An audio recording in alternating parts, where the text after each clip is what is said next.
岁月，放心当下。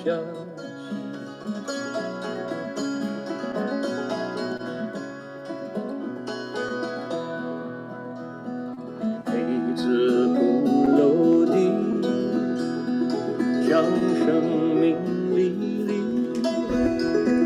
虚空换岁月，放心当下。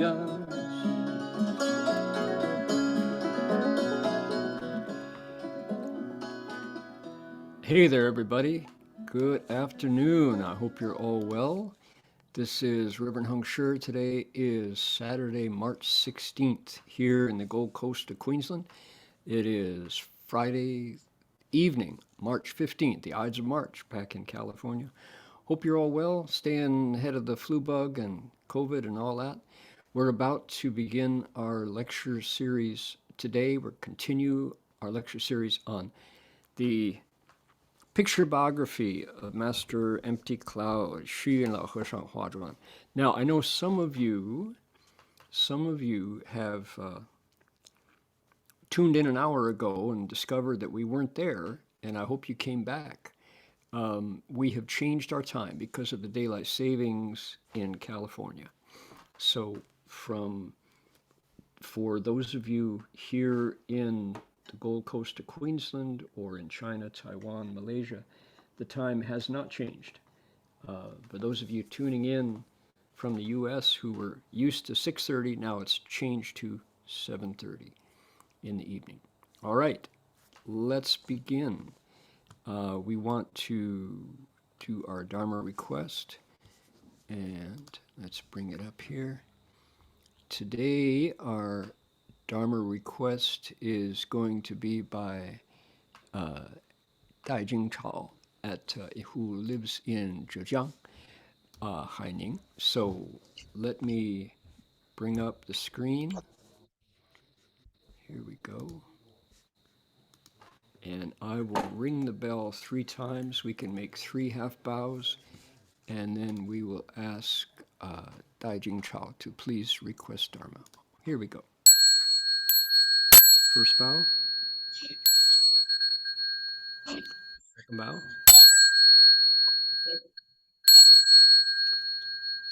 Third bow.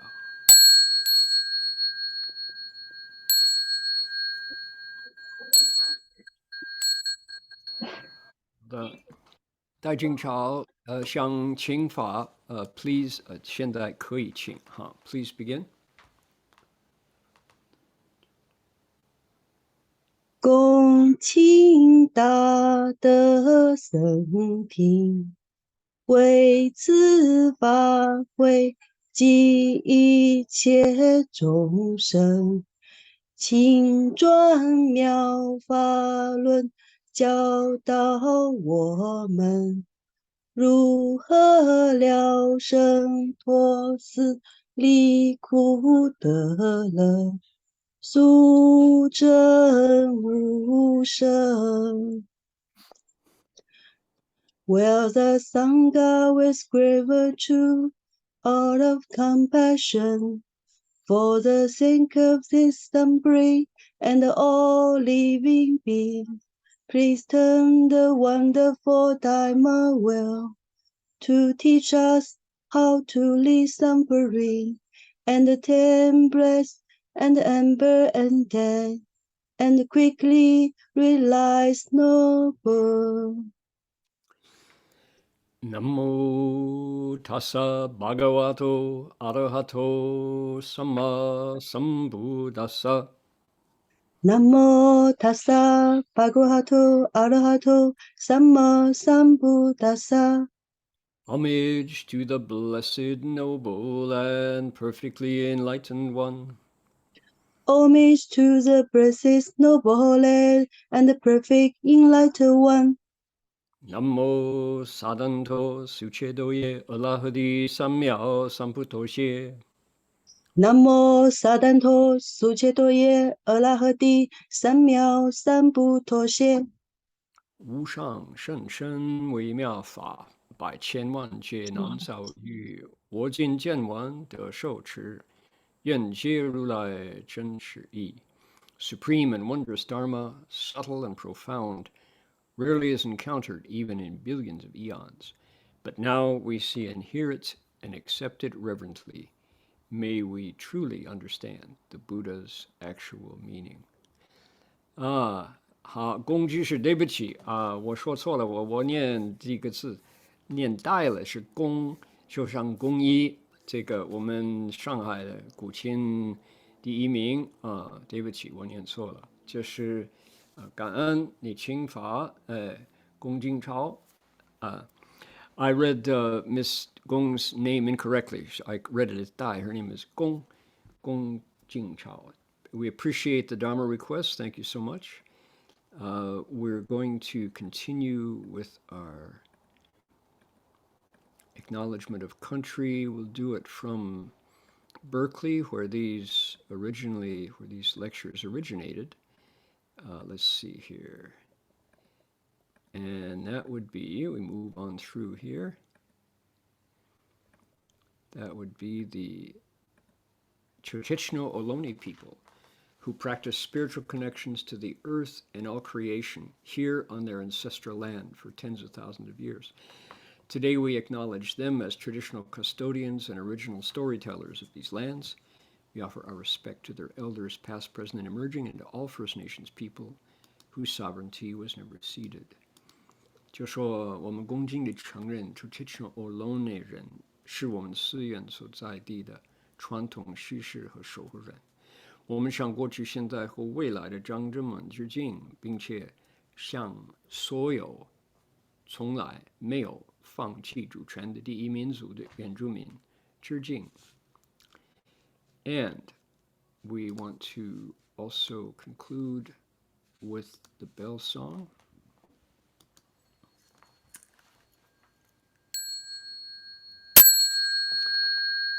Bell sound wide resounds throughout 100 million worlds. The Buddha's law is heard and spread all throughout the triple world. The wondrous sounds that everywhere fill the Dharma realm with peace. May those who hear it gain the strength to follow in faith the Buddha's path. 众生传三千界内，佛法扬万亿国中，共训起法界和平，利益报贪恼厚德。There we go. All right. Once again to Miss Gong, thank you so much for the Dharma request. We appreciate that. And we want to show everybody this amazing photograph of Master Empty Cloud after he successfully arrived from the end of his 3 Steps, 1 Bow pilgrimage. How challenging that was. Today we get to find out more about those details. Oh my, indeed, indeed. So we want to say hello to everyone who is here. Thank you all for joining. Also, important to let people know that if you go to the chat box, you will find our Vietnamese translation link. And also, should you be interested in explaining, in requesting Dharma sometime, there is an email, and you can send an email to our fearless and vigorous coordinator, Chun Yu, and she will happily give you the opportunity to request Dharma. 就是说，各位，如果你们想听听一种普通话的翻译，如果你们想听那个普通话哈，我所讲的英语有人翻译国语，那么那个右下角，你的控制板的右下角有一个叫 interpretation， 那里就有 Chinese 就可以了哈。还有for Vietnamese translations, yes, look there in the chat box. If you would like to request Dharma, send an email.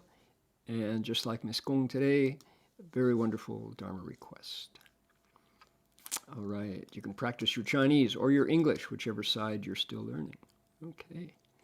We have co-hosts from Nei Mongol today, Inner Mongolia, and also co-hosts from Zhejiang.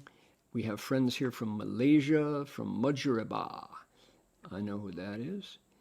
We have friends from Cascade, Colorado, who are here every week and much appreciated. South Bay, Campbell, California. That would be Brian. Celeste is here from Hong Kong. Hi, Celeste. Connie is here, regular regular listener, participant from Sunnyvale. Cynthia is here from Saratoga. Duke Levan from La Belle Province. And Ethan and Justin are here from Round Rock. And okay, welcome. Florence is here from the Gold Coast, and Helen as well. Jane is here from Berkeley, and Johan from Malaysia. Let's see here. Katie from Union City. Miss Lee from Shandong. Louis and Christine from LA. Lynn is here from San Rafael. Liz from New York City. Welcome, Liz. Louise from the Gold Coast. Good. Mai is here from the Bay Area. Michael from St. Petersburg. Hey, Michael. Nini is here, I believe, if that's the Nini that I know. She's here from Manila. Hey. Okay. One Long from Mesa, Arizona. Paul from Pinole. Ron from San Jose. Okay. Shanyu Kirik from Baltimore. Hey, that's great. All the way from Baltimore, Maryland. Let's see here. Susan from Hercules. Tina from Oklahoma. Valerie from Ukiah. Willie from Virginia. YC from Ukiah. Let's see. Miss Ding is here from Vancouver. And where else? Let's see. Okay, we switch over from friends from Heilongjiang, Harbin, Liaoning, Jiangsu, 悉尼、北京、辽宁、西安西安的人不多，来听经。安徽宿州、圣河西陕西宝鸡，福建泉州福建省。Let's see here.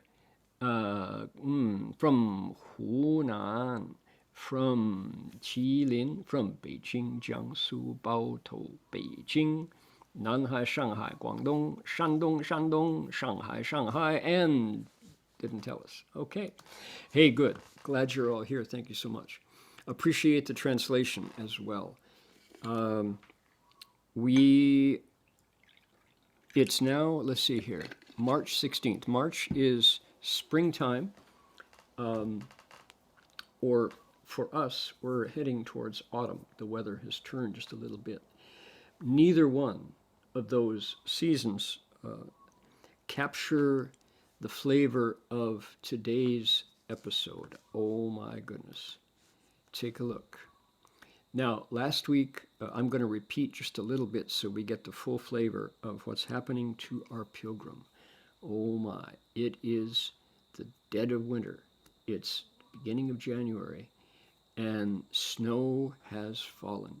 Our hero is 44 years old. The year is 1883, and he has bowed himself into the wilderness, into a place where there is no other people supporting him, and he's in trouble. Okay, should we begin? Let's take a look. 初二日，过黄河，泊岸，天际黑矣，无处投宿。知客在岸边，摆小生意至茅草棚中，复坐待旦。夜静冷凛，起天明，白雪漫漫，一望无际。化为阴庄世界，身影迟，不辨方向，无路可通，枯坐念佛。Wow. On the second day of the month, the master crossed the Yellow River. Probably took a ferry so he could bow. Upon arriving at the other shore, he realized night was falling fast. Having no place to sleep, he found a small thatched lean-to near the riverbank, where he pulled up into full lotus posture. There he waited for the morning, shivering and trembling through the still, cold night. As the dawn grew light, everywhere he looked were vast drifts of sparkling snow, which transformed the countryside into a silvery world. Realizing he would lose his bearings in the deep drifts, he knew there was no way to advance. So the master sat still and recited the Buddha's name. Okay, we got this flavor last week. I don't know if anyone has ever been, I guess those of you from Dongbei certainly know what snowfall is like. Duke Levan up in Montreal, perhaps he knows. My father was also from Quebec, grew up in Sherbrooke, Quebec, at the confluence of several rivers. And when in his boyhood, he reminded me that it was a regular thing for folks to drive their car home at night, park, get out, and notice the snow was falling, and come out in the morning and not be able to find their car, not because anyone had taken it, but because the snow had covered it. It had fallen so thickly at night that it was over the top of the car in a single night. And this is a place where you bring your car into the garage, if you have a garage, and then before you leave your car, you plug it in to the wall current, not because you have an electric car, but because the cars come with engine heaters. Otherwise, in the morning, everything is frozen. You can't turn your car over. So, serious winters. That's what happened to Master Xuyun now. The snow fell so thickly that all around there was just a blanket of white.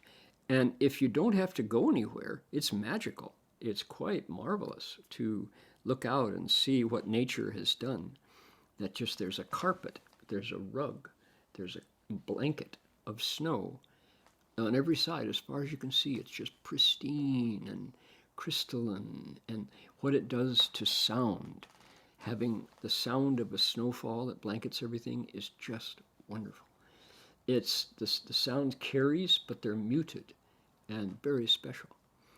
Unfortunately, our monk needs to keep his pilgrimage moving, but he can't, because he knows that if he is pointing in the wrong direction when he bows, there are no landmarks. He could easily bow into the river, or he could bow back the way he came. There's no way to tell any landmarks. So, big trouble, right? Never mind that he's got no shelter and no food. Here he is. Look at how much protection he has from the weather. Pretty much just the roof. And that roof is it's just thatched. It's grass. The Chinese mentions that it's a kind of a what would you call it? A farmer's market lean-to. The shed out there is for the days when there's a farmer's market or a corner market. But that's not today. Not in the winter, not when it snows. So Master Hua says, 黄河白雪草茅棚，夫作关心寒冷清，瑞雪飘飘因世界。虽然有我，却无人。At the Yellow River, he met a blizzard and stayed in an open straw hut. Sitting in full lotus, he regarded the mind. The bitter cold attacked him.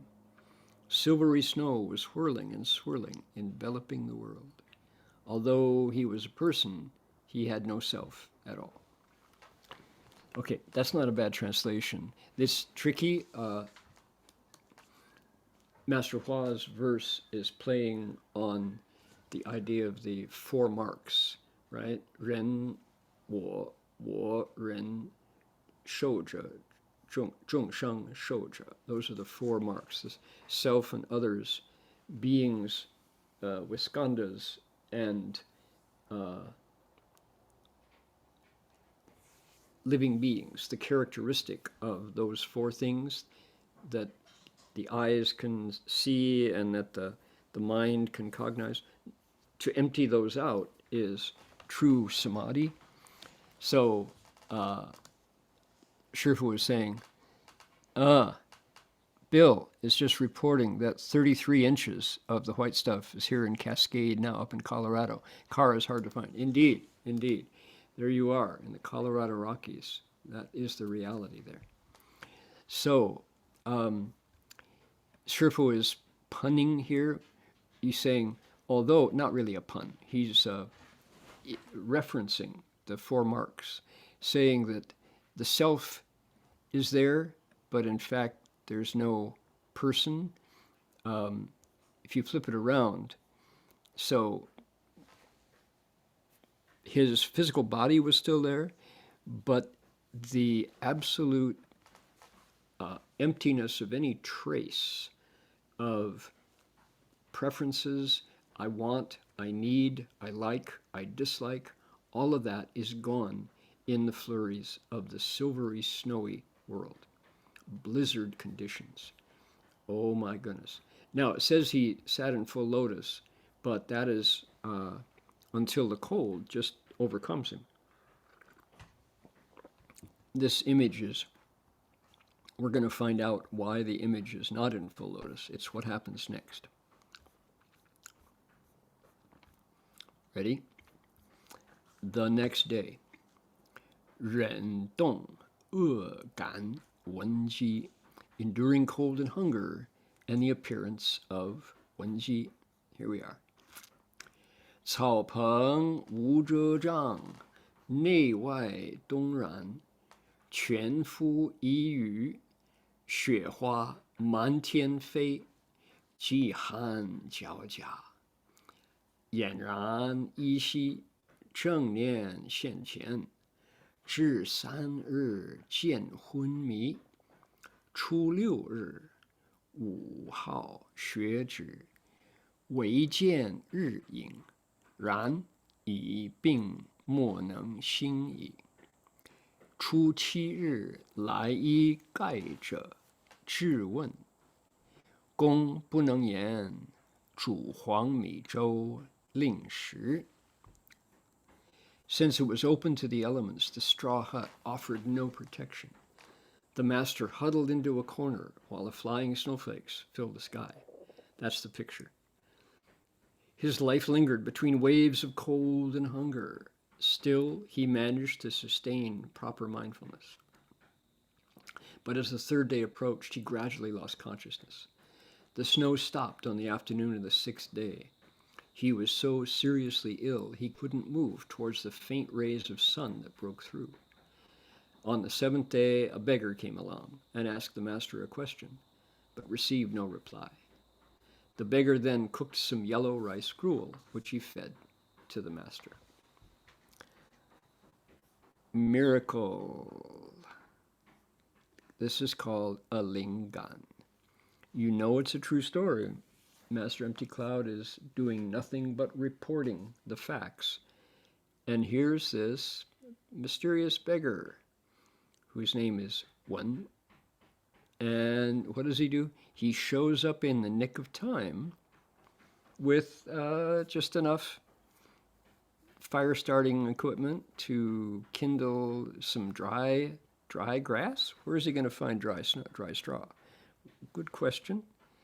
He manages, and he also happens to have a pot and some xiaomi zhou, which he's able to cook up and offer to Master Empty Cloud. Thank you, mysterious beggar, for showing up in the nick of time with exactly what's needed to save our teacher's life.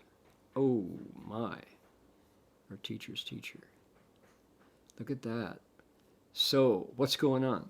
it is so cold, and our hero is so exposed to the elements that he's just barely hanging on to his life. Now, anybody who has been hungry knows that by the third day, unless you decide you're fasting, it's hard. You try to think of anything else other than your stomach and the lack of energy. So you just have to endure. But if you add to that the cold, the fact that it is blizzard conditions outside, and you're outside, and the snow is falling, and he gradually loses consciousness. He's freezing, he's empty inside, empty outside. The snow stops after 6 days. So, in other words, by the beginning of the third day, he was out and seriously ill, so that on the 6th day, when the sun shines a little bit, he can't even move towards it. This is extreme. Now, because our hero is such a tough nut, this guy, you recall, when he was, before he got socialized by the monastery, he was living in a cave and used to eating pine nuts or pine pollen and drinking stream water and running like the wind, forgetting body and mind. That's his background. So we know he's tough. He's physically fit, doesn't even name it. He's also able to bow, for he's in his second year of bowing now. And bowing, especially when he's all alone, requires endurance. You have to simply turn off the part of the mind that is complaining about discomfort. Discomfort and comfort are not part of your conceptual makeup at this point. You're moving by will. He moves by willpower. He is truly mind over matter. However, under conditions like this, even someone physically, mentally strong and disciplined has to acknowledge that earth, air, fire, and water that make up the body still need to be, you still have to pay attention to a certain point. And he lost consciousness, but he didn't die. Maybe another day or two, and he would have died. His hold on life would have been so fragile. But luckily, on that day, showed up this, they call him a gaija, a beggar, a roustabout, someone who probably wouldn't be allowed in the monastery because he's too mysterious looking, too sketchy. But he shows up and he's got just what he needs. Master Empty Cloud can't speak, so the beggar cooks up some xiaomizhou or some xifan and hands it to him. Yes, that's the stuff. And don't you know that simple meal of grain, soupy grains, probably tasted like the best meal ever. Hunger is the best sauce indeed. Here's the verse. 铺地盖天雪为毡，老人独卧非孤寒。知音盖者来慰问，雪中送炖黄米餐。Bedding on the ground with the sky as a roof, he used the snow as a blanket. The Venerable Master lay by himself, but was not alone in the cold. A beggar came who knew his sound and cared for the Master's health. With snow all around, he prepared a meal made of yellow rice. We say yellow rice, probably brown rice, I suspect. It's probably brown rice. 黄米，黄米是不是糙米？糙米跟黄米一样吗？ I don't know how people, what the name is for it is now. I grew up with the brown rice diet, so millet, 黄米, 小米, 小米 is millet. So 黄米, 小米粥 is yellow. That's a different grain. I think 糙米 is brown rice. So what is 黄米? Could be 小米粥. Yeah. It's what I eat every day for lunch is yellow millet. It's delicious. So take a look here. Look at Shifu's verse. Shifu, by the way, Master Xuyun Lecture is one who knows snow. He grew up in Manchuria and certainly is very familiar with the state of a snowy day or snowy week. Covering the ground, covering heaven, snow is a blanket.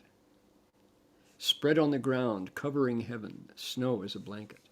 Lao Ren, Master Empty Cloud, Du Wo, lying there alone, Fei Guhan. However, he's not solitary.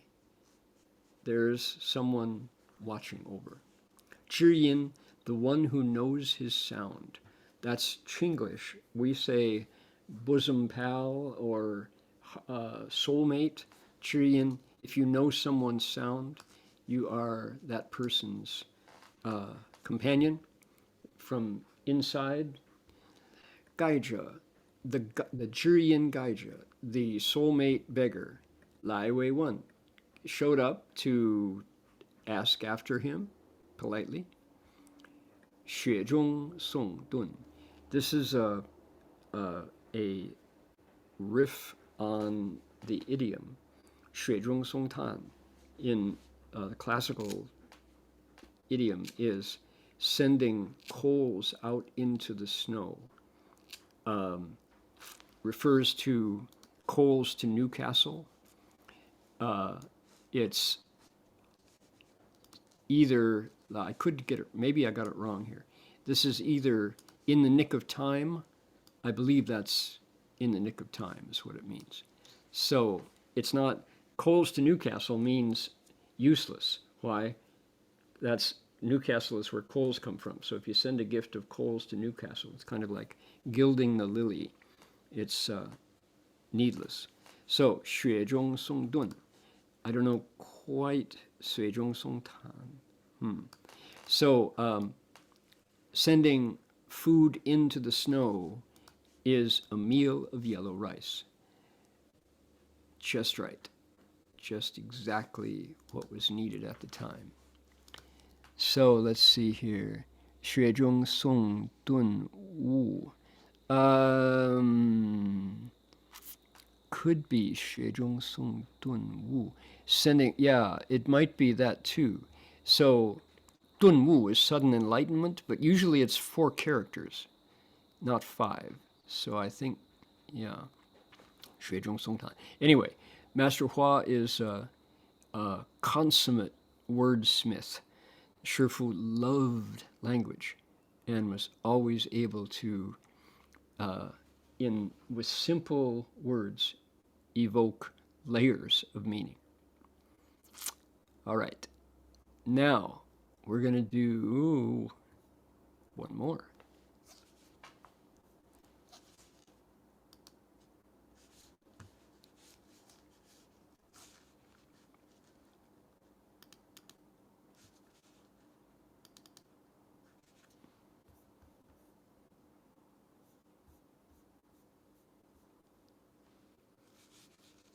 Here it is.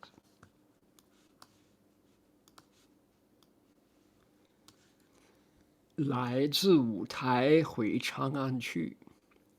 Returning from Wutai to Chang'an. 时气得暖气复生. 问何来？曰南海.问何去？曰：朝五台。公问盖者贵姓名？曰：姓文，名吉。问往何处？问往何处？月来自五台，会长安去。既是五台，寺众有来往否？盖者莞尔曰：忍皆识我，闻记苦恼者。Returning from Wutai to Chang'an, the master ate the rice gruel, which warmed him and restored his health. The tramp probably beggared. The beggar asked, where have you come from? The master said, Nanhai. Where is Nanhai? Putoshan. And where are you going? The master replied, I'm making a pilgrimage to Wutaishan. The master then asked the beggar his name. He replied, my surname is Wen, my personal name is Ji, and anybody who uses language goes, oh, Miao Ji Xiang, Wen Miao Ji, Miao Ji. Let's see. What does Manjushri translate to into Mandarin? Miao Ji. So wondrous and lucky, right? Okay. Where do you live? Asked the master. I'm coming back from Wutai to Chang'an, said Wen Ji. Well, since you come from Wutai, do you know anybody there in the monastery? And he says, with layers of meaning, the beggar smiled and said, yes, they all know me there. They call me Wen Ji, the miserable. Kunao. I'm Wen Ji, the beggar, the misery guy, the blues king, Wen Ji. Here he is. Look at the snowy landscape. Wow, just, I don't know, this hut is like an insult to somebody trying to get shelter. Doesn't do the trick. Here is Wen Ji with his patched robe and his funny hat. It specifies that actually that Master Empty Cloud couldn't even speak until he warmed up. But with a little bit of Xiaomi Zhou, he's able to have a conversation now. And they get to know each other a little bit, asking, who are you? Where are you from? Where are you going? 受苦了苦死复生，享福消福复又贫。文殊菩萨妙极智，救苦救难救痴迷。These fabulous verses. To endure suffering ends suffering. Life returns to the dead. To enjoy your blessings ends those blessings, and riches turn to poverty. Manjushri Bodhisattva arrived with miraculous auspiciousness. Yes, indeed. He rescues people from hardship and suffering and lifts them out of confusion. These verses are great. So let's see here. Yi Dun Fan. So the text is probably right. Song Yi Dun Fan. Right. Okay. Yeah, Miao Ji Xiang Pusa. Correct. So Wen Ji is from Manjushri is translated, has a couple different translations, but it's Miao Ji Xiang, wondrously auspicious, really lucky bodhisattva. Wondrously lucky. And so Wen Shu Shi Li Miao Ji Xiang Wen Ji.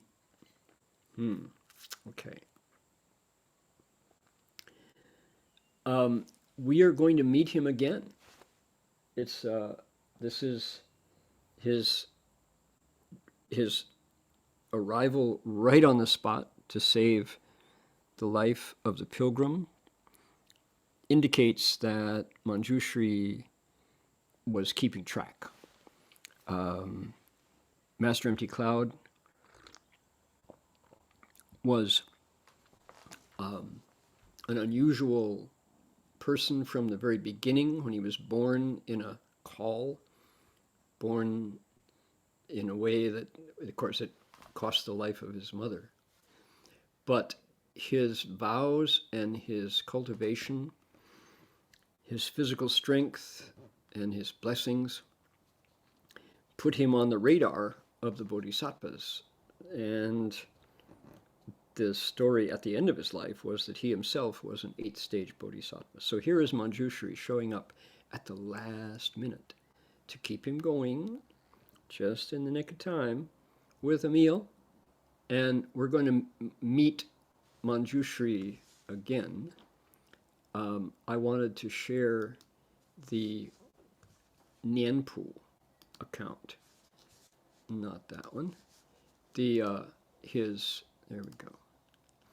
The Nianpu account is a little more full, and here it is. This is the Chinese biographies that Master Hua used to pull the stories from.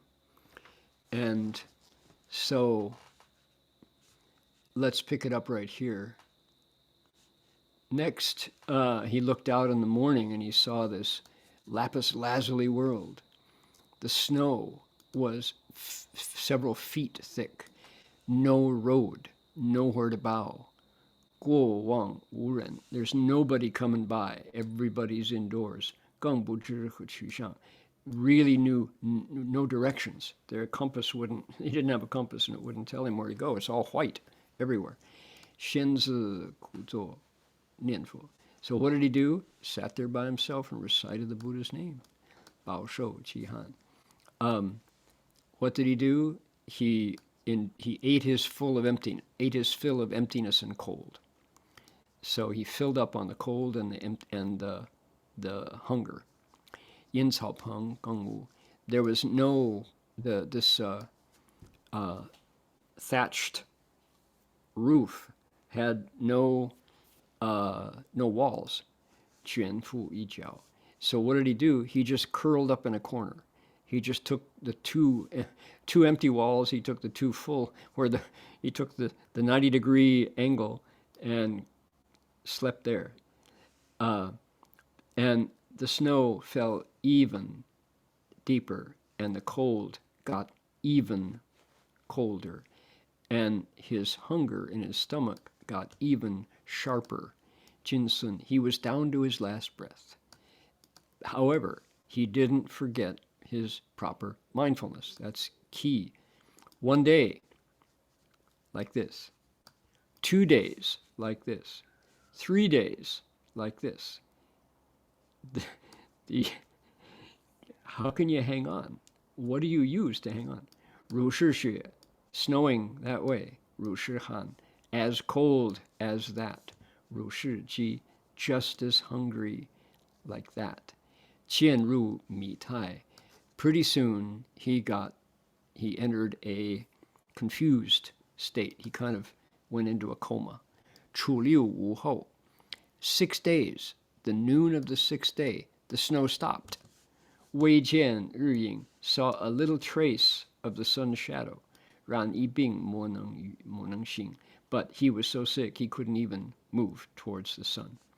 初七日来一盖着. On the morning of the 7th day, whistling happily, came a beggar. 见与我, he saw me, this is the autobiography, he saw me sitting in the snow. And he said, oh, I see you can't speak, so you're really cold. Oh, it's pretty cold, huh? Jiang Xue. So he swept the snow aside. Yi Wei Peng Huang Mi Zhou. There you go.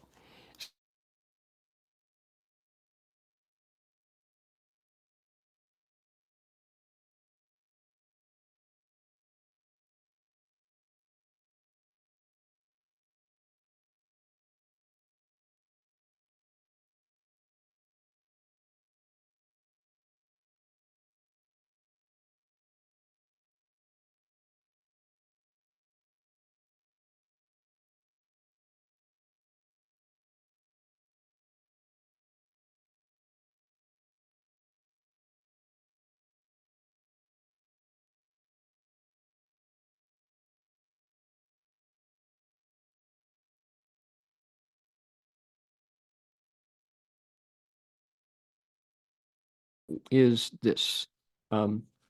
I told this story in my other lecture series, but this is from Three Steps, One Bow, the first pilgrimage in America, by Heng Ju and Heng Yo. And it's a wonderful story. Here it is right here. I'm going to start down below. Another one of those hot, dusty days. This is Bhikshu Heng Ju at the end of his pilgrimage. Heavy traffic, logging trucks, afflictions everywhere. We, meaning Heng Ju and Heng Yo, bowed along Highway 20 into the little town of Van Horn. The Olsons, who own the general store and gas station, invited us in for a cool pop. That's chi shui, soda. There was a lot of activity.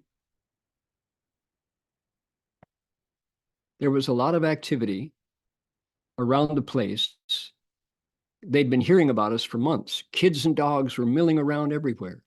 At one point, I noticed an old man, short, bearded, and bespectacled, wandering around outside the station. He was talking to the kids. Although I don't think he'd ever been there before, he behaved like he was old friends with everyone. He had a white truck with a homemade trailer behind it and two dogs that he was trying to give away. Could those dogs have been lions? I was taken aback when he walked up to me and asked me if I called myself a Buddhist. I noticed he was totally relaxed and centered. This is the bhikshu, the Buddhist expert, Heng Ju, writing. So this short guy with a beard and the spectacles came up right to his face, looked up and said, "You call yourself a Buddhist?" Why, yes, I replied, wondering what he was getting at. "Do you want to hear what the Buddha taught in plain English?" he asked. I didn't want to say no, that wouldn't be right. I didn't want to say yes, that would imply I didn't already know. I looked around, and there was a small crowd gathering. He had a mischievous gleam in his eye. What did the Buddha teach?" I finally said. "The Buddha taught compassion. The Buddha said we should stop knocking each other around, but most people don't buy it." I was sure this little man could see right through me, and I quickly replied, "By what?" "What the Buddha taught," laughed the little man. "I don't think you're a complete convert," he said. Boy, he was really putting me on the spot. I didn't say I was perfect," I replied. I had shifted totally into my own defense. The little man paused. Then he moved closer, and he looked right into my eyes. I was beginning to steadily flash on how angry I had become towards Heng Yo during the last few weeks. "The Buddha taught compassion. Be more compassionate," he said. Then he took off his glasses and stuck his face up 12 inches in front of mine. "I'm not your enemy. I'm your friend. How many people do you know who would talk to you like this?" By this time, I was completely overwhelmed, not to mention embarrassed. I'd never seen this guy before, yet he had zeroed right in on my number as if I was transparent. All the people were looking at me. Everything was quiet, and I was absolutely speechless. I didn't know what to do or to say, so I went back out on the road and continued to bow. Only afterwards did I begin to realize how miraculous an encounter it was. Just as the master had often done, this man was talking right through my false front, directly to my attachments. As I bowed along, I began to feel a sense of shame that I hadn't felt in a long time. I really had been mean to Heng Yo in many, many ways. Most of the time, it was very indirect and subtle. Nevertheless, it was always very irritating. I felt terrible about it. I recalled a verse the master once wrote: "Truly recognize your own faults. Don't discuss faults of others. Others' faults are just our own. Being one with everyone is called great compassion." I scurried down the highway till I reached the spot where Yo was waiting with the cart. He had missed my little encounter with the old man, so I told him what had happened. We sat down and mixed up some lemonade powder with some fresh Skagit River water. I looked up at him directly for the first time in a long time. For a short moment, we shared a smile of silent understanding. I felt old, old, old. Then we both got up and continued on. Now, there's another part to this story that goes on that isn't recorded in the journal, which is a day or two down the road, they had occasion to call back to San Francisco. And of course, Heng Ju's Chinese was not good enough to have a detailed conversation with the master. So Heng Yo was the translator. And Heng Ju described this encounter with this strange man in the store. And Shifu said, "Did you bow to him?" And Heng Ju said, "Who, Shifu?" Shifu said, "Manjushri Bodhisattva! You missed your chance," he said. Heng Ju was like, "Oh no, Shifu, if only he'd come back, I could bow to him." Ah, Amidofo. So that's the way it is with Manjushri Bodhisattva. He shows up just in time with a meal of millet to save you. And he also shows up when you need a scolding to, to get you back on track. Yeah. How interesting. All right. So to be continued. Now, why is Master Empty Cloud putting himself in this life and death situation? The answer is his vows. And Master Hua always taught us about the power of vows to carry us truly beyond a comfort zone into a place where growth is possible. Our habits are so strong. Our view of how we see the world is so powerful in creating the world that we walk through that it's very difficult to see around those habits. So when we make a vow, and if we have the necessary discipline to carry it on, we find ourselves in a situation that requires us to reach for strength that we didn't know we had, reach for resources that were there, but we never called on them. So this is an extraordinarily strong individual who, exposed to the elements in the snow with no food, alone for 7 days, can still be brought back to life by a single meal of porridge, something hot, and the one who comes to save him is none other than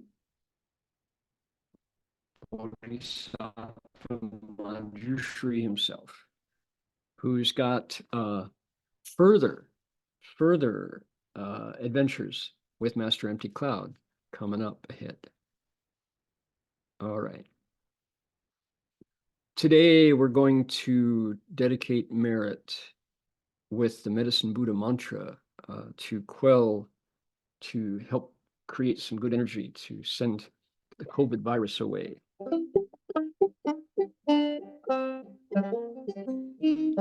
Hope everybody will consider joining. 100 of us today. Recite this mantra, send it out to wherever it's needed, be it Gaza, where people are suffering hunger, illness, terror, grief. So let's recite for everyone who could use a boost from Medicine Buddha. Here we go.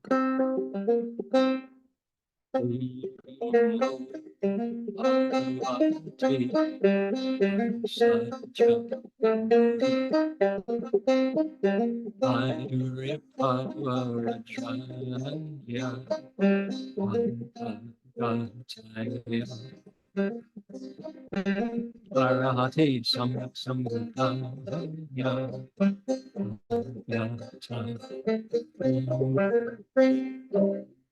Saje Saje Ani Saje Sangate Swaha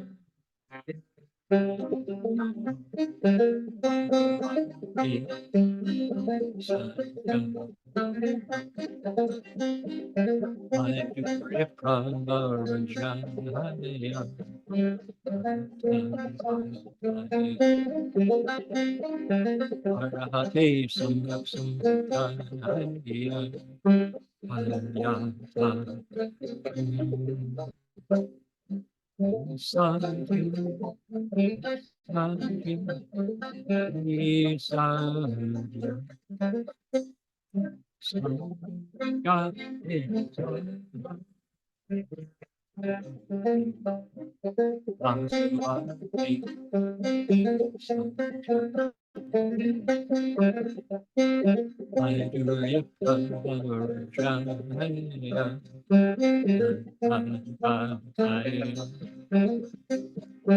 Arahate Samyak Sambuddhaya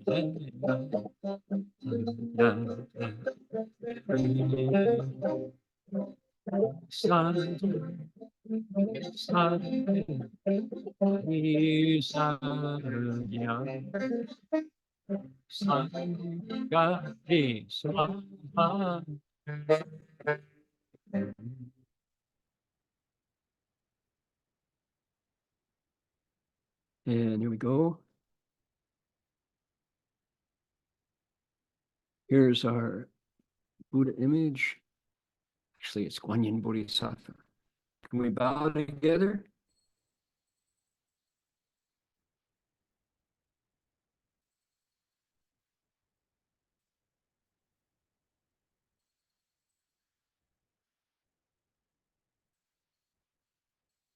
Bow in respect to the Venerable Master.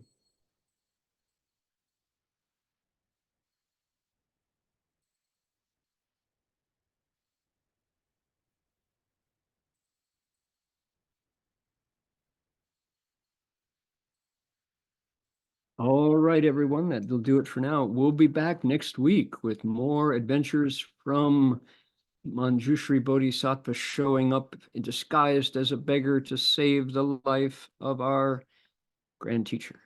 See you all next week. Amitofo. Bye, everybody.